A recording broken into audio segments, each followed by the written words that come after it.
3 step saja yang sakit lutut, sila save dan repost video ni untuk rujukan akan datang. Baik, step yang pertama, duduk di atas kerusi.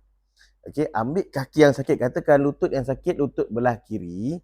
Okey, kita nak lipat lutut ni perlahan-lahan, lipat lutut ni di atas kaki kita kanan.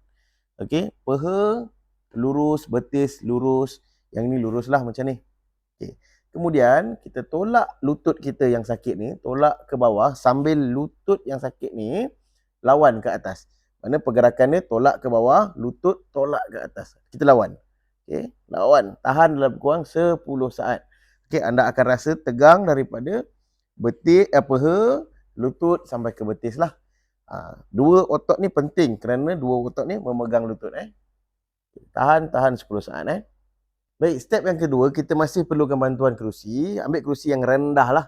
Okay, letak kaki yang sakit ni, lutut yang sakit ni di atas. Okay, kaki yang satu lagi tolak ke belakang.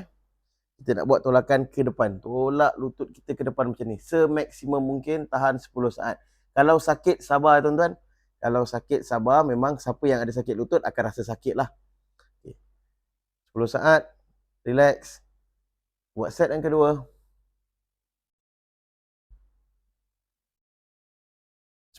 Buat 3 set, 1 set 10 saat. Baik, step yang ketiga, kita nak gantung kaki kita. Tengok betul-betul.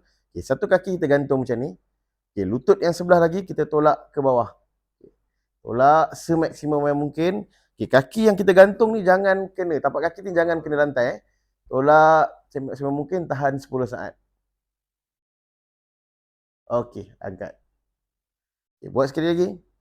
Tahan 10 saat. Anda akan rasa tegang. Anda akan terasalah dekat bahagian betis, bahagian peha dengan bahagian lutut. Untuk gerakan ni, anda kena sabar sebab bagi mereka yang ada sakit lutut, terutamanya sakit lutut yang kronik, memang akan rasa sakit. Jadi buat dengan keadaan yang sabar. Sakit sikit tu biasalah. Kalau nak baik, kena sabar dulu. InsyaAllah, lepas beberapa kali sesi stretching ni, anda akan rasa kuranglah sakit yang dialami tu.